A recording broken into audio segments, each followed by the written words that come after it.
Hello, sir. Good evening, ma'am. Good evening. Taga-diin ka, sir? From Calinog. Kalinog. So, are you staying here for tonight? Yeah, sa ako nga ako balid din sa hapon. Okay. So, or pagpila mo na ng years, sir, sa Synergy? It's been my first contract and I'm very thankful na part ako ka ng Synergy. Yes, thank you so much. Sir, how easy did you interact with the office staff since you have said that it was your first contract? What was your experience during your transfer?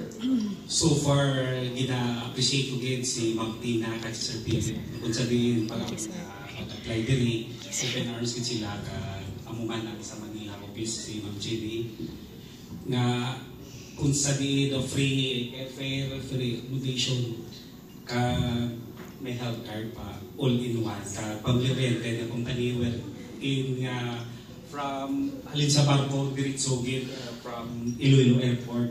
First time ko na-experiencean tungkol sa amo nga company. Yes, so thank you so much and we are very grateful for that with Synergy. Thank you so much, sir.